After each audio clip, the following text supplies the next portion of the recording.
Ang bahay ay nagbibigay ng proteksyon sa mga naninirahan dito mula sa mga elemento ng kalikasan tulad ng ulan, hangin, at init. Ito rin ay nagbibigay ng isang lugar para sa mga tao na magpahinga, kumain, at magsagawa ng mga gawain sa araw-araw. Ang mga bahay ay maaaring may iba't ibang disenyo, sukat, at estilo, depende sa kultura, klima, at pangangailangan ng mga naninirahan dito. Sa pangkalahatan, ang bahay ay isang mahalagang bahagi ng buhay ng mga tao, na nagbibigay ng seguridad, kaginhawaan, at isang lugar para sa mga tao na tumira at magpalipas ng oras kasama ang kanilang pamilya at mga kaibigan. Sa paglipas ng panahon ay umuusbong ang mga makabagong disenyo at estilo ng mga bahay sa mundo. Ngayon ay sama-sama nating alamin ang mga kakaibang bahay na hindi mo akalain na may ganito palang bahay na ginawa. Ang Cincinnati Mushroom House. Matatagpuan sa mga burol ng Cincinnati, Ohio, ang Mushroom House ay namumukod tangi tulad ng isang nilikha mula sa isang storybook. Dinisenyo ng arkitekto na si Terry Brown ang kakaibang bahay na ito na nagtatampok ng mga alon-alon na linya at mala-mushroom na dome, na lumilikha ng surreal at organic na kapaligiran. Ang mga copper ceiling at porthole window ay nagbibigay dito ng industrial na pakiramdam at parang fairy tale na hitsura. Ang mga gilid ng bahay ay natatakpan ng mga shingle, na katulad ang ilalim ng isang kabute. Nagtatampok ang one-bedroom home na ito ng orange spiral staircase entry na nakakakuha ng atensyon ng marami. Inabot ng 14 na taon ang pagtatayo at sa wakas ay natapos ito ng mga builder noong 2016. Ang ideya sa likod ng halos kathang-isip na bahay na ito ay ang pagnanais na lumikha ng mga intimate space at gumamit ng hindi kinaugalian na mga materyales sa pagtatayo ng bahay. Magagawa lamang ni Brown ang istruktura pagkatapos ng nakakapagod na geometric sketch at kalkulasyon. Ang Toilet House. Sa Suwon, South Korea, ang Toilet House ay isang kakaibang istruktura na nakakakuha ng atensyon para sa kakaibang disenyo nito. Hugis tulad ng isang higanteng toilet bowl at tangke, ang gusaling ito ay nilikha ni Sim Jae-dok. Si Doc ay isang dating alkalde na gustong magbigay ng kamalayan tungkol sa mga isyu sa kalinisan. Ang Toilet House ay naging isang sikat na tourist attraction at isang simbolo ng kahalagahan ng malinis at accessible sanitation facility.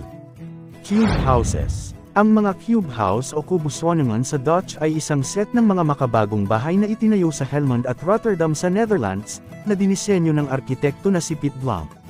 Ang mga ito ay batay sa konsepto ng pamumuhay bilang isang bubong sa lungsod, high-density housing na may sapat na espasyo sa ground level. Ang pangunahing layunin nito ay upang i-optimize ang espasyo sa loob. Nilabanan ni Blom ang mga ideya ng conventional residential architecture sa pamamagitan ng pagkiling ng cube shape sa sulok nito at ipinatong ito sa isang pylon na hugis hexagon. Ang pangunahing layunin ni Blom ay lumikha ng isang urban area na parang nayon. Ang mga cube house sa buong mundo ay nilalayong i-optimize ang espasyo bilang isang bahay at upang mahusay na ipamahagi ang mga silid sa loob. Transparent House in Japan.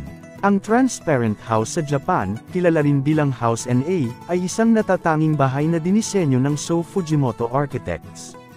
Matatagpuan ito sa Tokyo at itinuturing na isa sa mga pinakabagong halimbawa ng modernong arkitektura. Ang mga natatanging tampok nito ay ang disenyo ng bahay ay may 3 palapag na may 21 individual floor plates na nagbibigay ng iba't ibang antas ng living space.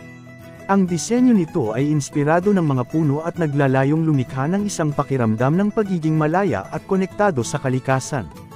Ang bahay ay halos gawa sa salamin, na nagbibigay ng malawak na tanawin at nagpapalabas ng liwanag ng araw. Gayunpaman, ito rin ay nangangahulugan ng kawalan ng privacy, kaya naman may mga kurtina na maaaring gamitin upang magbigay ng partisyon. Ang bahay ay may mga hagdanan na nag-uugnay sa iba't ibang antas ng living space, na nagbibigay ng pakiramdam ng pagiging adventurous. Ang master bedroom at banyo ay matatagpuan sa ilalim ng lupa, na nagbibigay ng ilang antas ng privacy. Ang materyales ng bahay ay may manipis na steel frame at white-tinted birch flooring, na nagbibigay ng moderno at makinis na hitsura. Nautilus House, Mexico. Ang Nautilus House ay isang bahay na hugis shell na matatagpuan malapit sa Mexico City, na dinisenyo ni Javier Senose ng Arquitectura Organica. Ginagaya ng bahay ang logarithmic spiral ng isang Nautilus shell at itinayo ito gamit ang ferrocement, isang pamamaraan na nagbibigay daan para sa mga bilugan at organikong hugis. Kilala ito sa pagsasama nito sa kalikasan, paggamit ng mga stained glass na bintana, at natural na bentilasyon. Mayroon itong mga concave curves at iba't ibang volume na nagbibigay ng pakiramdam ng pagiging nasa ilalim ng dagat. Ang bahay ay gawa sa ferrocement, isang material na pinagsasama ang chicken wire at konkreto.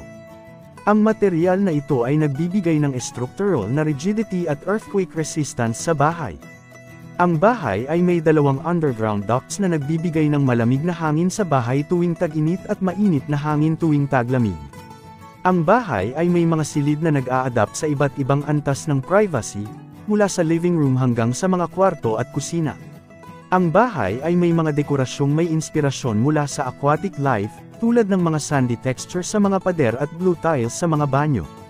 Ang Nautilus House ay isang natatanging halimbawa ng arkitekturang organiko at sustainability, na nagpapakita ng pagkakaisa ng kalikasan at arkitektura. Upside Down House, Germany. Ang Upside Down House sa Germany ay isang natatanging atraksyon na matatagpuan sa iba't ibang lungsod, kabilang ang Berlin at Hamburg. Ang mga Upside Down House na ito ay mga gusali na dinisenyo upang lumikha ng isang ilusyon ng pagiging baligtad, na nagbibigay ng isang kakaibang karanasan sa mga bisita. Itinayo noong 2008 sa seaside resort ng Krasenheid sa Pomeranian Island ng Usedom, ang Upside Down House of Krasenheid ang unang bottom-up na tirahan na itinayo sa Germany. Ang mga designer sa likod ng kakaibang tirahan ay ang mga Polish na arkitekto na sina Claudius Golos at Sebastian Mikishev, na nagtayo nito bilang bahagi ng isang proyektong tinatawag na Die Welt State Kopf o The World Upside Down, na ang layunin ay bigyan ang mga bisita ng ibang pananaw sa pang-araw-araw na mga bagay. Sa bahay ng Krasenheid, ang tanging bagay na hindi nababaligtad sa ulo nito ay ang mga panlabas na hagdan na humahantong sa attic na nagsisilbing pasukan sa ground floor. Kasama sa mga dingding sa labas ng baligtad na ground floor, ay isang nakabaligtad na bangko, kartilya, at isang bisikleta. Kapag nasa loob, talagang trippy ang mga bagay-bagay. Ang mga sofa, kasangkapan sa kusina, mga nakapaso na halaman, at mga painting ay lahat ay baligtad sa baligtad na mundong ito, na nakasabit sa itaas mo habang nakatayo ka sa kisame. Sa loob ng banyo, halos asahan mong bumubuhos ang tubig mula sa nakabaligtad na palikuran. Kahit na ang mga kurtina ay nakapin sa paraang para isipin mo na nawala na ang gravity at binaligtad ka. Para bang hindi iyon sapat na nakakagulo, ang buong gusali ay itinayo sa isang 6% incline. Mula sa labas, ito ay nagbibigay ng impresyon na ang bahay sa paanuman ay nahulog sa lupa at napunta sa hindi tiyak na pamamahinga sa bubong nito. At sa loob, ang sobrang pahilig ay binibigyang diin lamang ang nakalilito ng kalikasan ng Upside Down House sa Krasenheid. Carrot House. Ang Carrot House sa Poland ay isang napakaliit na bahay na matatagpuan sa Warsaw. Dinisenyo ito ng arkitektong si Jakub Szczesny, at ito ay itinuturing na isa sa mga pinakamaliit na bahay sa mundo. Ang Carrot House ay may sukat na 92 cm sa pinakamalawak na punto at 152 cm sa pinakamataas na punto.